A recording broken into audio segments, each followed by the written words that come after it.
Hi, I'm Zip Alegria. This is Pencil Power.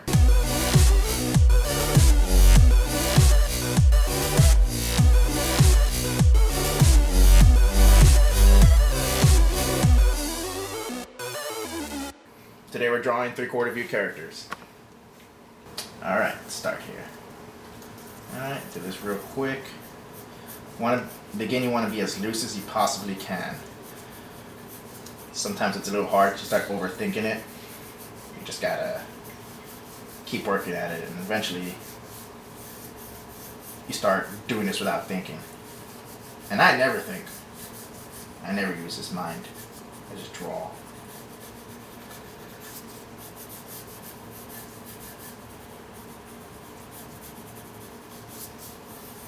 So right now I'm just going to go ahead and get this outline done of how I want this character to stand, body type, This pretty much gets his overall characteristics that I need. I think I'll have him facing the camera instead of looking off to the side.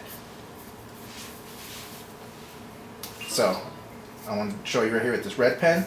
I follow this imaginary vanishing point where I don't really draw it, I more eyeball it. And it all ends up going that way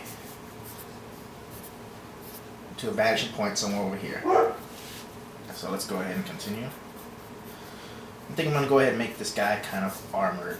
Not too sure yet. We'll see. So we got his face here. He's angry, looking down. Alright, now I want to slowly start working on anatomy, figuring out where the muscle landmarks are going to be, so when I draw the clothes or the armor, I can go ahead and easily work around that.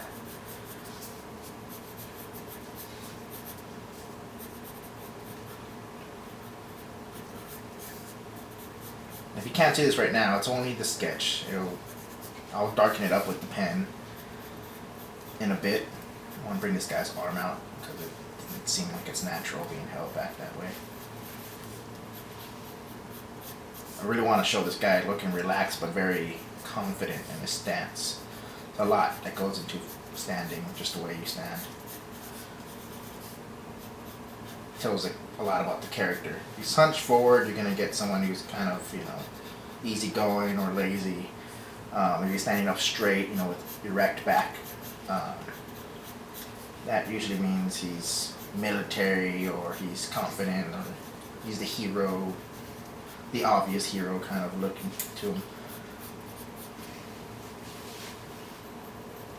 Doesn't necessarily mean you have to make all your heroes look like that. It's just how it is. His fist forward.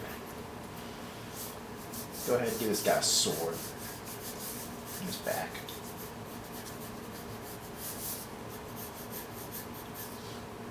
Alright.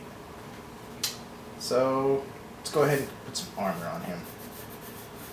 Again, this is just my guide, my work through. I haven't figured it out yet. This is more just me kind of coming up with a concept, and I think I want to stick with a guy who's armored up. Maybe a post-apocalyptic / night look to him.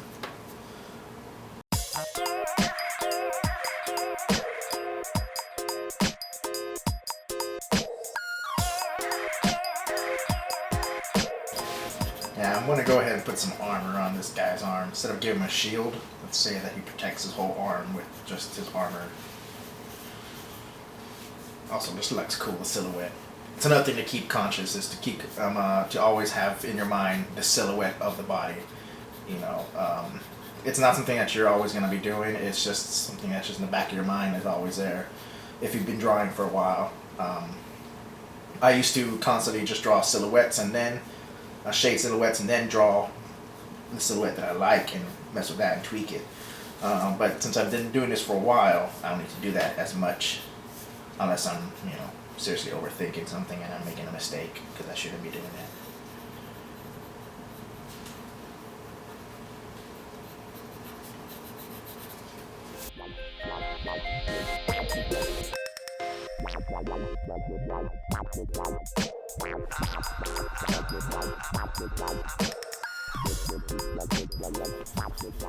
I'm trying to keep in mind his movement. Do I want this guy to move freely, have some agility on him, and be able to, jump out of the way or dodge attacks or something. So I'm trying to keep that in mind, so not to go all out with the armor.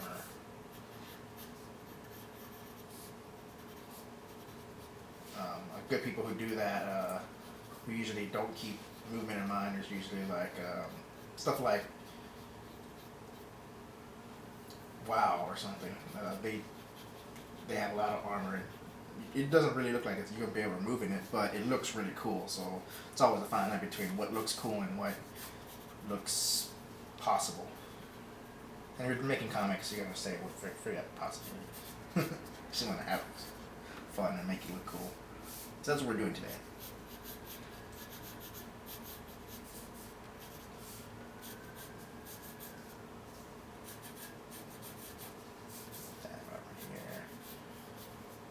Alright, so let's go ahead and start inking this.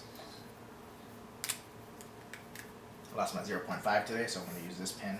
Don't really know if it's good or not, but hey, we'll figure it out. Oh, and guess what? It's really nice.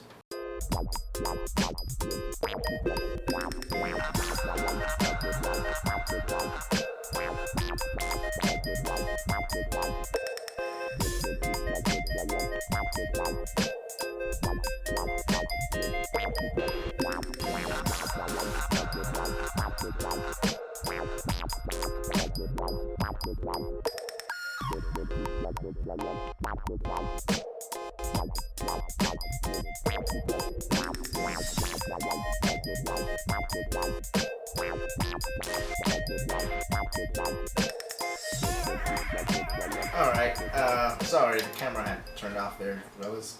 But what this is put down the basic lines and pretty much just traced the lines that I really wanted. A little bit I want to go ahead and clean this up so it's more clear and less blue. And I will put in a little bit more details like the shading, the battle damage, and yeah, pretty much just the details, render it out. Alright, let me go ahead and finish this here.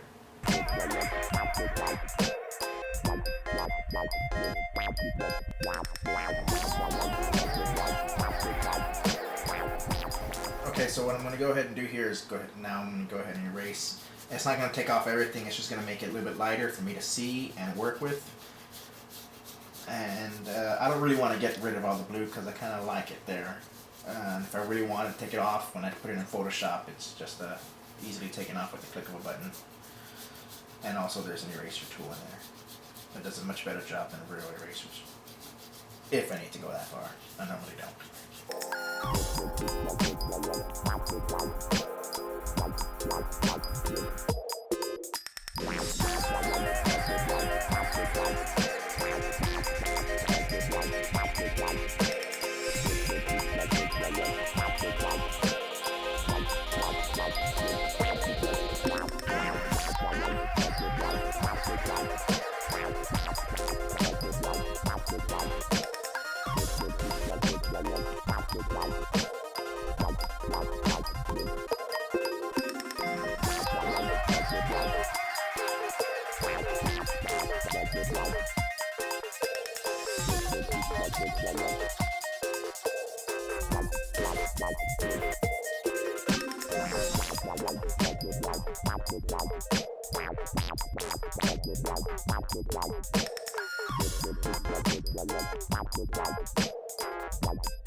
Wow.